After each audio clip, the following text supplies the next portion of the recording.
Hola, es un placer tenerte aquí.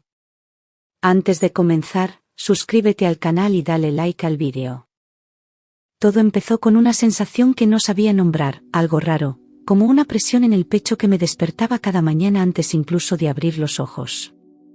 No era tristeza, tampoco miedo exactamente, era como si mi cuerpo supiera algo que mi cabeza todavía no podía entender.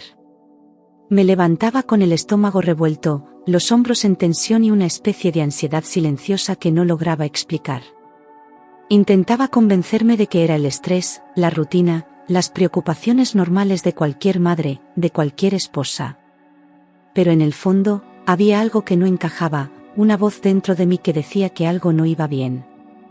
Y cuanto más lo ignoraba, más fuerte se hacía, como una alarma muda que empezaba a sonar dentro de mi piel. Siempre era a la misma hora. Justo cuando empezaba a clarear, oía el chirrido leve de la puerta del pasillo y luego esos pasos firmes, casi silenciosos, que se detenían frente a la habitación de mi nuera. Yo no me movía, fingía seguir dormida, pero cada vez que ocurría, sentía como se me aceleraba el corazón. Me preguntaba qué necesidad tenía de ir tan temprano, que podía justificar aquella costumbre. Pero él nunca daba explicaciones, y yo, tampoco me atrevía a preguntar. Cuando volvía, se metía en la cama como si nada, con esa calma estudiada que siempre me desconcertaba. Si yo fingía despertar y le preguntaba, me respondía lo de siempre, que había ido a ver si nuestro hijo seguía durmiendo bien, que con su enfermedad había que estar pendiente. Me lo decía sin mirarme, casi con desgana, como si fuera absurdo siquiera dudar. Y aunque las palabras eran correctas, algo en su tono, en su manera de esquivarme, me dejaba inquieta. Como si supiera que no me convencía. No era solo lo que decía, era cómo lo hacía. Había dejado de mirarme directamente a los ojos, como si temiera que pudiera ver algo que él no quería mostrar. A veces, al volver del cuarto de mi nuera, se dirigía al baño o se ponía a hacer café sin decir palabra, con una normalidad forzada. Yo me quedaba en la cama, observando cada movimiento, cada gesto. Empezaba a sentir que la distancia entre nosotros no era casual. A partir de ahí, empecé a fijarme más. No era solo esa hora al amanecer, era como la nombraba, como hablaba de ella en la mesa, con un tono distinto, como si le tuviera un afecto que no correspondía. Cada gesto, cada palabra suya empezó a parecerme calculada, medida al milímetro. Como si llevara tiempo ensayando su papel y yo, sin saberlo, estuviera en medio de una obra que no había elegido ver. Y lo peor era sentirme cada día más sola dentro de esa sospecha. Un día, al volver de la compra, una vecina se me acercó para contarme algo, sin malas intenciones. Me dijo que había visto a mi marido y a mi nuera hablando muy cerca en el jardín, que a ella le parecía un poco extraño, que no era forma de comportarse. Me lo soltó con ese tono fingidamente inocente que usan para sembrar el caos. Me reí por fuera, como si no le diera importancia, pero por dentro fue como si me clavaran una aguja. Aquello me atravesó el alma. Desde entonces no volví a dormir como antes. Me acostaba con la mente encendida, pendiente de cada sonido, cada crujido de la madera, cada clic de una puerta que se abría. Las madrugadas se volvieron eternas, una tortura silenciosa donde lo único que hacía era imaginar, dudar, pensar sin descanso. Me levantaba a veces, descalza, caminando en la oscuridad como un fantasma, intentando no hacer ruido. Pero nada calmaba esa ansiedad creciente que me estaba devorando por dentro. Una mañana, después de una noche especialmente larga, me senté en la cocina con el café frío entre las manos y supe que ya no podía seguir así. No podía seguir viviendo con la duda. Fui a una tienda de electrónica del centro y compré una cámara pequeña, de esas que se esconden en cualquier rincón. Volví a casa temblando, con la sensación de estar cruzando una línea peligrosa. Pero algo dentro de mí me decía que tenía que hacerlo, que era la única manera de saber la verdad. Esa noche, instalé la cámara en un estante alto del pasillo, apuntando directamente a la puerta de la habitación de mi nuera. Volví a la cama con el corazón desbocado, como si estuviera cometiendo un delito. Cada minuto que pasaba me parecía una eternidad, y no dormí nada, esperando que el aparato captara algo, cualquier cosa. Imaginaba 1000 escenarios distintos, desde los más inocentes hasta los más oscuros. Y cuando por fin amaneció, me senté frente al ordenador con las manos heladas. No sabía muy bien qué esperaba ver, pero desde luego no era lo que apareció en la pantalla. No hubo abrazos ni besos, ni ningún gesto fuera de lugar entre ellos. Lo que vi fue algo mucho peor, algo que me heló la sangre al instante. Mi nuera entraba en la habitación de mi hijo mientras él dormía profundamente, y en la mano llevaba un pequeño frasco transparente. Lo destapó con cuidado, como si lo hiciera cada día. Con una calma aterradora, vertió unas gotas del frasco en el vaso de agua que siempre dejábamos en la mesilla. Miró a mi hijo unos segundos, sin expresión, y luego salió de la habitación como si no hubiera hecho nada extraño. Me quedé paralizada frente a la pantalla, intentando encontrar otra explicación, una razón lógica. Pero en mi interior ya lo sabía, eso no era normal. Eso era algo que no debía estar pasando. Pero lo que realmente me dejó sin aliento fue ver que, al fondo del pasillo, mi marido estaba allí. No entró en la habitación, solo se quedó de pie, mirando en silencio, sin hacer ningún gesto. No parecía sorprendido ni preocupado, como si supiera perfectamente lo que ella estaba haciendo. Su quietud decía más que cualquier palabra. No era un error, no era una casualidad, era complicidad. Cuando ella salió del cuarto, se cruzaron una mirada breve, tensa, cargada de algo que no supe nombrar. Y entonces se la sintió, apenas un leve movimiento con la cabeza, casi imperceptible, pero claro como el agua. Como si eso confirmara que todo había salido según lo planeado. Me llevé la mano a la boca, incapaz de procesar lo que acababa de ver. Algo en mí se rompió en ese instante. Mi mente intentaba encontrar explicaciones, aferrarse a cualquier lógica que no implicara lo que parecía evidente. Pero no había forma de justificar aquella escena. ¿Qué estaban haciendo con mi hijo? ¿Por qué ese frasco? ¿Por qué ese silencio entre ellos? Sentí un nudo en el estómago, una mezcla de rabia, miedo y una tristeza tan profunda que me dejó sin fuerzas.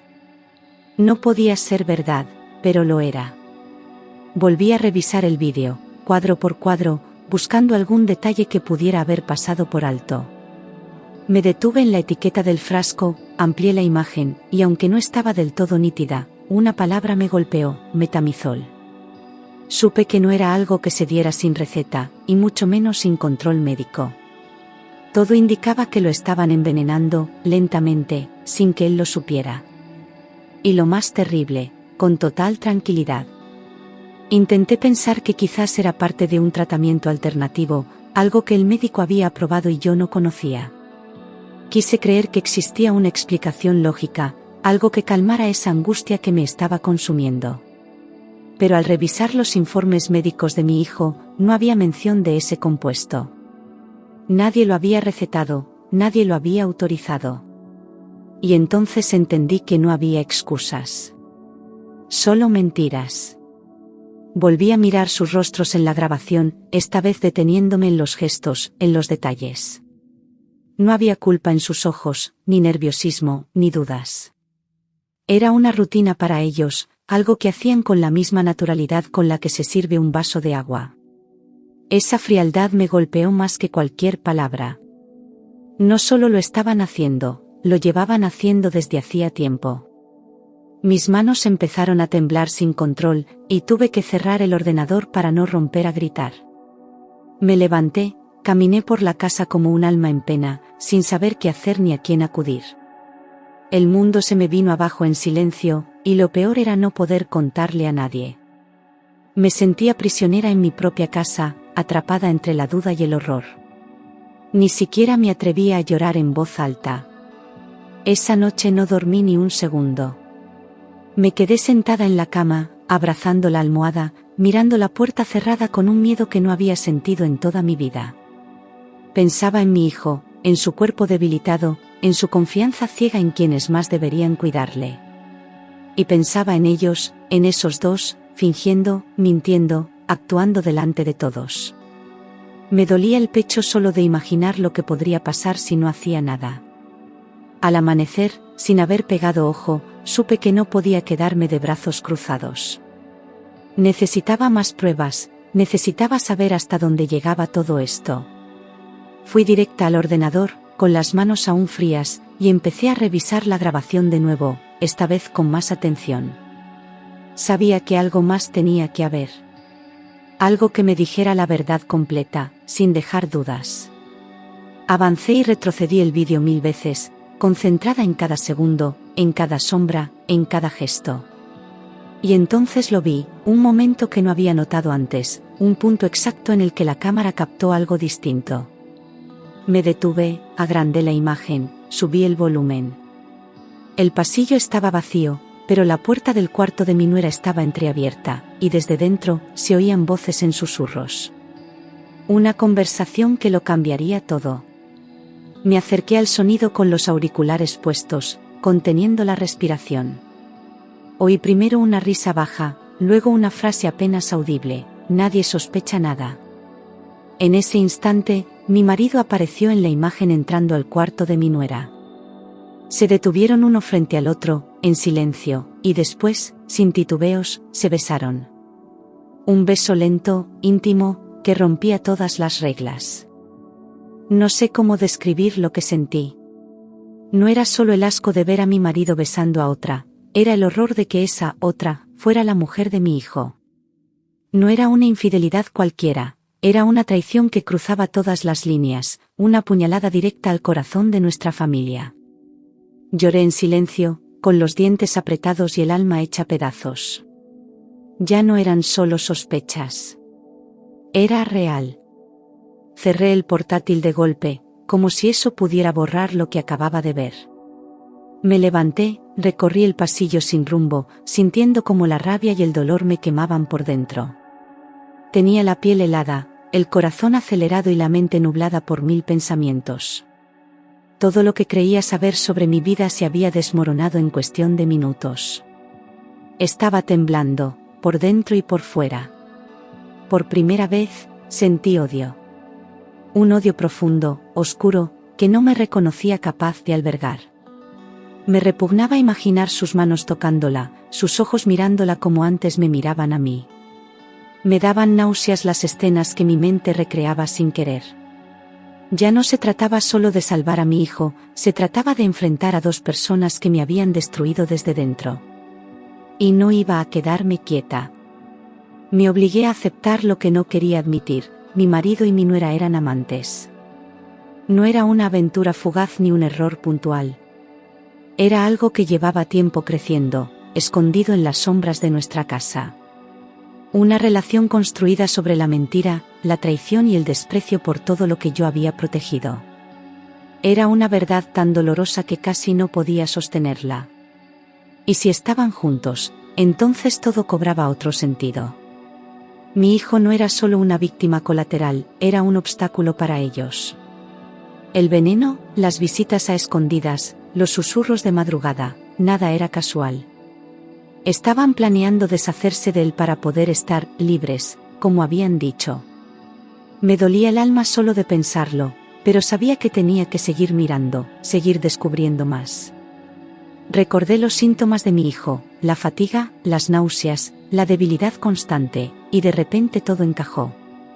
Durante semanas creí que era la enfermedad avanzando, pero no. Ellos estaban detrás de todo.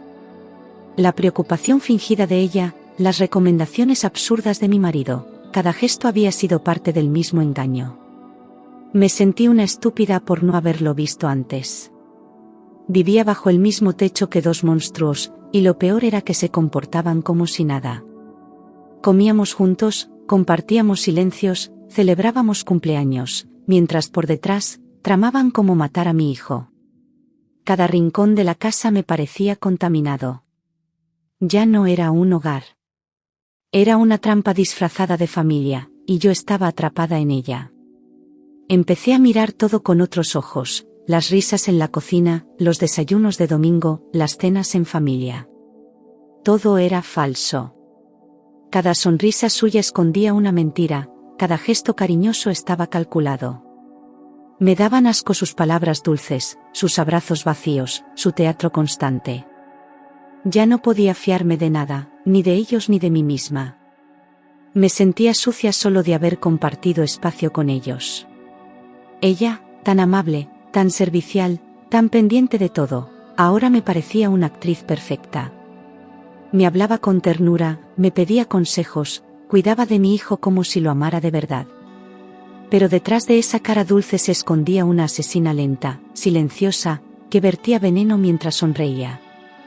Pensar que alguna vez la quise como a una hija me revolvía el estómago. Me había engañado a la perfección. Él seguía actuando como siempre, como si nada ocurriera. Me daba un beso en la frente por las mañanas, me preguntaba si necesitaba algo, incluso me ayudaba en la cocina. Pero ahora, cada gesto suyo me resultaba repulsivo, falso, ensayado. Detrás de su aparente calma se escondía un deseo oscuro, una ambición retorcida. Fingía ser padre y esposo, pero ya no era ni una cosa ni la otra. Empecé a notar cómo lo observaban todo, las rutinas médicas de mi hijo, sus horarios, los efectos de cada comida. Calculaban con precisión cada dosis, cada avance del veneno. Estaban esperando el momento justo, ni antes ni después. No querían levantar sospechas. Querían que su muerte pareciera inevitable, natural, como si fuera solo la enfermedad avanzando. Y entonces lo entendí. Después de él, iría yo. Lo vi claro en una conversación grabada al fondo del pasillo, donde mi marido le decía a ella: cuando todo esto termine, seremos libres. Esa libertad solo era posible si nadie quedaba en medio. Yo era la siguiente pieza que estorbaba en su nueva vida. Y si no hacía algo, acabarían conmigo también. En otro fragmento del vídeo, mucho más nítido, los oí hablar en voz baja, creyéndose seguros.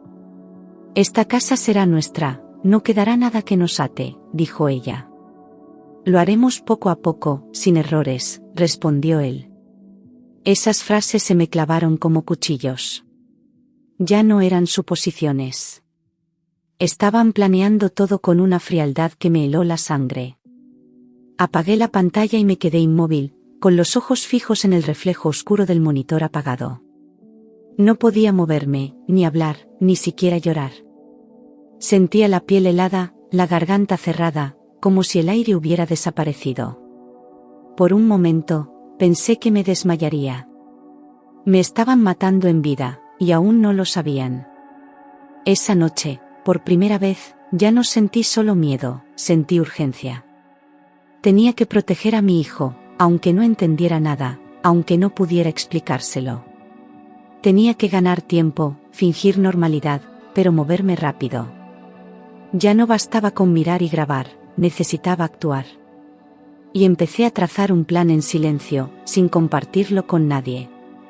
Al día siguiente, pedí cita con nuestro médico de cabecera. Fingí que era solo una revisión de rutina, algo preventivo. Me miró extrañado, porque yo nunca pedía cita para mí, pero no hizo preguntas. En la consulta, cerré la puerta con llave y le pedí que me escuchara. Le conté solo una parte, la justa para que entendiera la gravedad del asunto.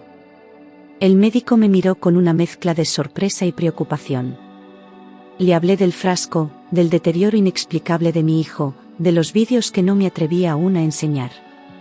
Me pidió una muestra de sangre de inmediato.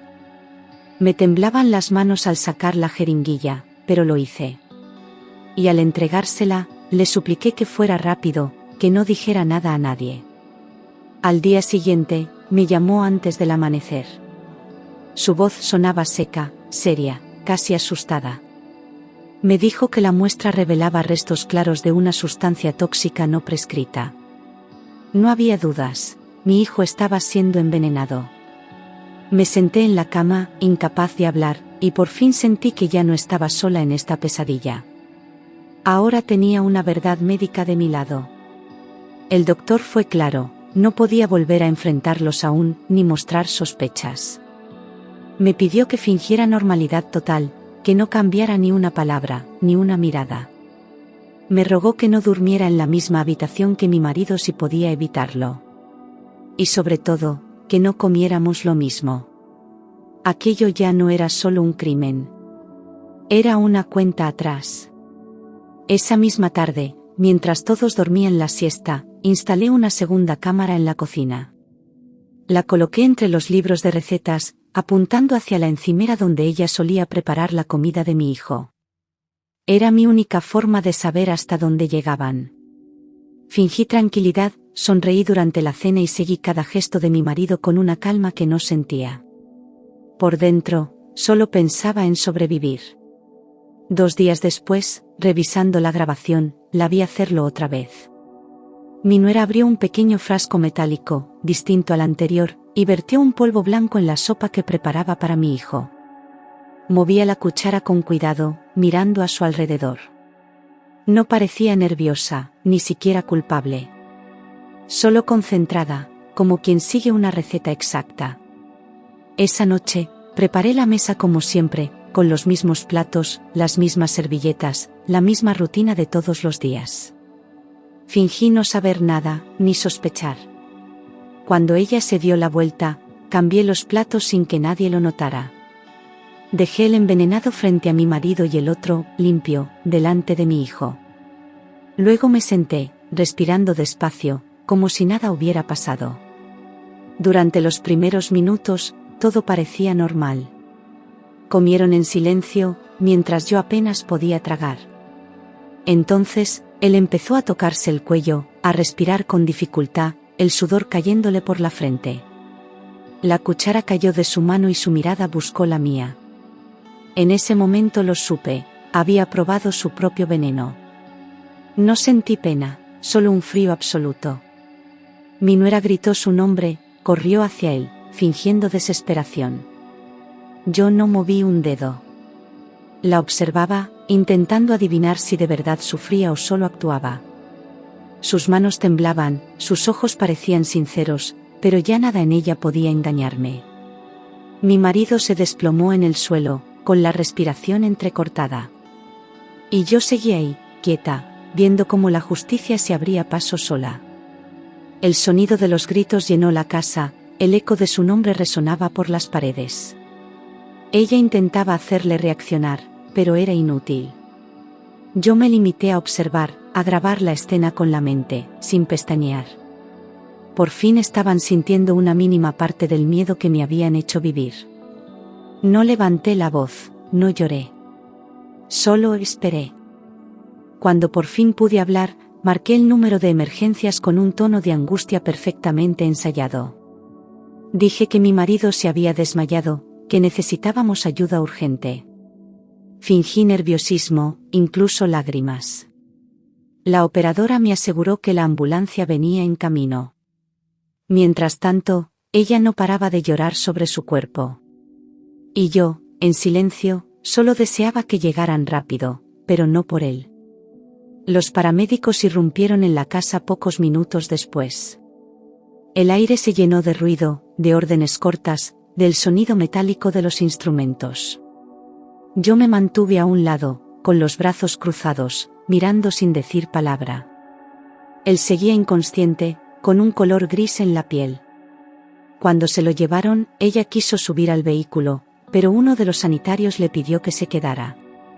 Yo asentí. Era mejor así. Horas después, en el hospital, el médico salió con el rostro serio. Me miró directamente a los ojos y lo confirmó: envenenamiento. No dijo más. Mi nuera fingió sorpresa, incluso horror. Intentó abrazarme, pero la rechacé sin disimulo. Aquello ya no era una sospecha, ni una corazonada. Era un crimen, y las pruebas empezaban a estar de mi lado. Esa noche, cuando todos dormían, reuní las grabaciones en un pendrive y las llevé a la comisaría. No dije una palabra de más, no lloré, no pedí comprensión. Solo entregué el material y esperé. El agente que me atendió miró los vídeos con el ceño fruncido y me aseguró que se encargarían de todo. Al salir de allí, por primera vez en semanas, sentí que podía respirar un poco. 2 días después, la policía vino de madrugada. El sonido del timbre rompió el silencio de la casa y los pasos pesados retumbaron en el pasillo. Arrestaron primero a mi nuera, que intentó resistirse, gritando que era inocente. Mi hijo, débil, se despertó asustado sin entender nada. Yo me quedé quieta, viendo cómo se la llevaban, sin pronunciar una sola palabra. Desde el coche patrulla, su voz aún resonaba, fue idea de él, yo solo le obedecía. Gritaba su versión de los hechos mientras los agentes la metían en el asiento trasero. Esa frase, repetida una y otra vez, me atravesó el pecho como una lanza. ¿Y si decía la verdad? No podía permitirme dudar, pero su desesperación sonaba demasiado real. Quizás la maldad había nacido de ambos. Cuando la policía interrogó a mi marido, su reacción fue tan fría que me estremeció. Intentó culparla a ella, fingiendo sorpresa, fingiendo ser una víctima más. Dijo que ella lo había manipulado, que no sabía nada del veneno. Pero yo conocía bien esa voz, ese tono calculado que usaba cuando mentía. Ni siquiera en ese momento fue capaz de mirarme a la cara. Las grabaciones lo dejaron todo claro. Se les veía juntos, planeando, besándose, decidiendo dosis, horarios, cada detalle. Las palabras hablaban por sí solas, sin necesidad de interpretaciones. La policía no tuvo dudas, ambos estaban implicados. Aquello que empezó como una sospecha se había convertido en una verdad irrefutable. El amor se había transformado en un arma mortal. Cuando lo vi esposado, el corazón me golpeó con una fuerza insoportable. No era solo dolor, era rabia, impotencia, humillación. Él evitó mirarme, bajó la cabeza, incapaz de sostener mi mirada. No dije nada, porque ya no quedaban palabras. Todo lo que habíamos sido se desmoronaba frente a mí, y lo único que quedaba era el silencio. En comisaría, conté cada detalle de lo vivido. Cómo empezó todo, las sospechas, las cámaras, los vídeos, las noches sin dormir. Mi voz temblaba, pero no me detuve. Sentía que, al hablar, me iba liberando poco a poco del peso que me había aplastado durante semanas. Era mi forma de sobrevivir, de recuperar mi vida después de tanto horror. El día del juicio, la sala estaba llena. Vecinos, periodistas, curiosos, todos querían ver a los protagonistas del escándalo. Mi hijo, aún débil, estaba a mi lado, sosteniéndome la mano. Cuando ellos entraron escoltados, el murmullo fue inmediato. Nadie podía creer tanta maldad, tanta crueldad disfrazada de normalidad. Era como ver dos desconocidos que alguna vez fueron familia. Durante todo el juicio, ella evitó mirarme. Mantenía la cabeza gacha, los ojos hundidos, como si supiera que no había vuelta atrás. Él, en cambio, levantaba la vista de vez en cuando, buscando mi rostro, esperando quizás compasión. Pero ya no quedaba nada que salvar. Solo el eco de lo que alguna vez fuimos y el vacío que dejaron sus mentiras. El juez fue contundente, ella fue condenada por tentativa de homicidio, y él, por encubrimiento y cooperación necesaria. Cuando escuché el veredicto, sentí que el aire volvía a mis pulmones. No era alegría, era alivio, una especie de justicia amarga. No se puede ganar cuando lo que se pierde es el alma. Pero al menos, ya no podrían hacerle daño a nadie más. Pasaron semanas de tratamiento hasta que mi hijo empezó a mejorar. Cada día era una pequeña victoria, una comida entera, una sonrisa, un paseo corto por el jardín. Lo veía respirar y me parecía un milagro. Los médicos decían que había tenido suerte, pero yo sabía que no era suerte. Era el resultado de no rendirme, de haber elegido luchar cuando todo parecía perdido. A veces lo observo mientras duerme, tan tranquilo, y me cuesta creer que estuvo tan cerca de la muerte. Me acerco despacio, le acaricio la frente y agradezco en silencio que siga aquí, respirando. Pero dentro de mí, hay un hueco que no se llena. Un silencio amargo que se cuela entre los días, que me recuerda todo lo que pudo haber pasado. No se va. Solo se esconde. Sé que sobrevivimos, pero no salimos ilesos. Mi alma quedó rota, hecha pedazos que intento recomponer con cada gesto cotidiano. Nadie puede imaginar lo que significa vivir sabiendo que quienes amabas querían verte desaparecer. A veces sonrío en la calle, pero por dentro sigo sangrando. Y no hay cárcel que repare el daño que dejaron. Si algo aprendí, es que el mal no siempre lleva rostro de desconocido. A veces duerme a tu lado, comparte tu mesa, te llama por tu nombre. La traición duele más cuando viene de los tuyos, cuando atraviesa la confianza que diste sin condiciones. Ya no confío fácilmente. Pero tampoco me culpo por haber amado. No es el amor el error. Es quien lo traiciona. Cada mañana, cuando escucho una puerta abrirse, siento ese segundo de miedo antiguo, como un reflejo que aún no se ha apagado. Pero luego respiro hondo, miro a mi hijo y sé que hice lo que tenía que hacer. Vivimos. Eso es lo único que importa ahora. No hay ruido más fuerte que el silencio de la verdad. Y yo, por fin, aprendí a escucharlo. Con el tiempo, aprendí a convivir con la cicatriz.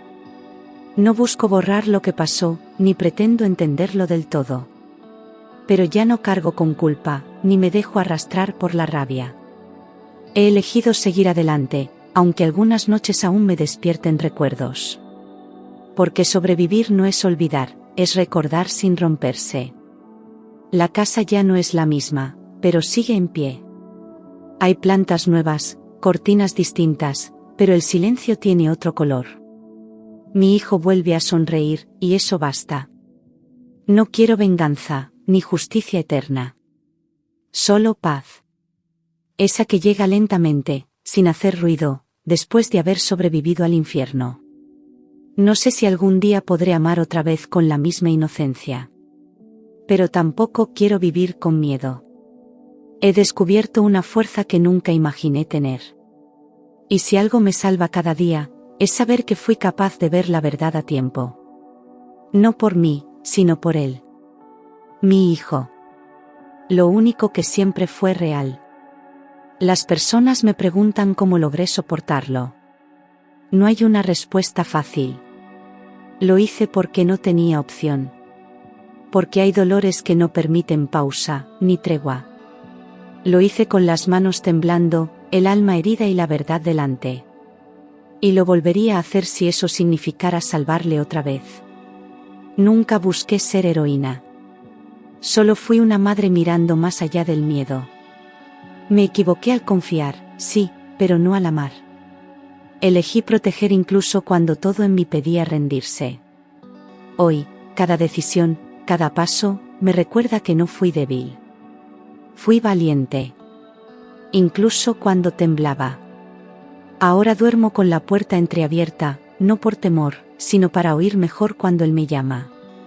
Porque aunque la vida nos rompió, también nos enseñó a empezar de nuevo. Y en ese nuevo comienzo, no hay espacio para ellos. Solo para nosotros. Los que seguimos. Los que resistimos. Los que estamos vivos. A veces, cuando el viento sopla fuerte y golpea las ventanas, me sorprendo pensando en ellos, en lo que habrían sido capaces de hacer si no los hubiese descubierto. Me pregunto si en algún momento sintieron culpa, si alguna noche se despertaron empapados en sudor al recordar lo que planearon. No lo sé, y quizás prefiero no saberlo. Hay verdades que no merecen ser conocidas. He aprendido a vivir con la ausencia, a llenar el silencio con cosas pequeñas, el canto de los pájaros al amanecer, el olor del café recién hecho, la voz de mi hijo llamándome desde el jardín. No necesito más. Después de tanto horror, la vida simple se ha convertido en un refugio.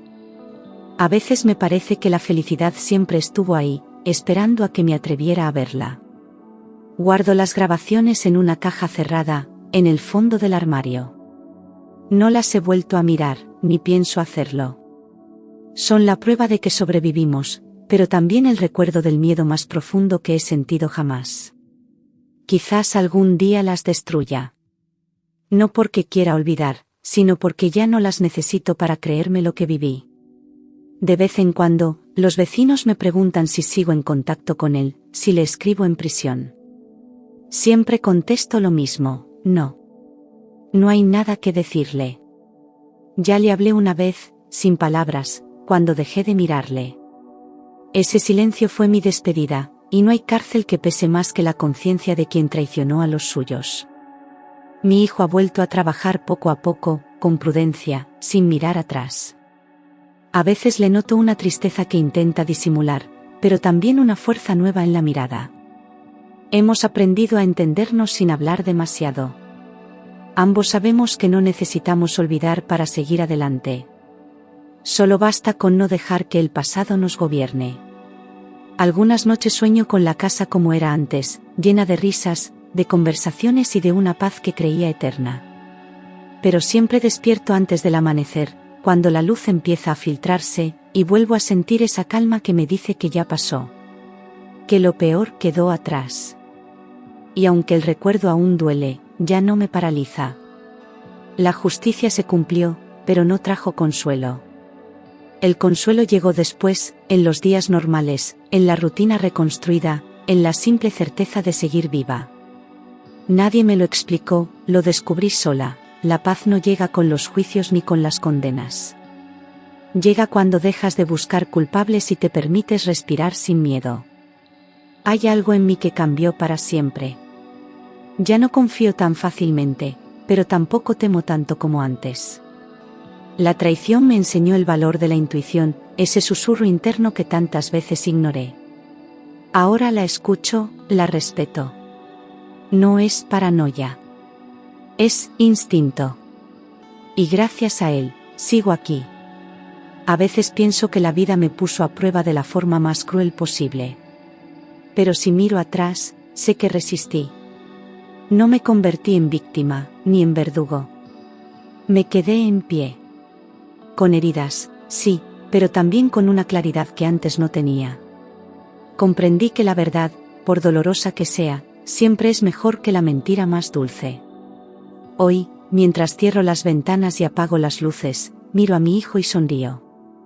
Hemos sobrevivido al infierno, y eso ya es suficiente. No necesitamos olvidar ni perdonar para vivir en paz. Solo basta con recordar quiénes somos, y todo lo que fuimos capaces de soportar. Y en ese recuerdo, encuentro mi libertad.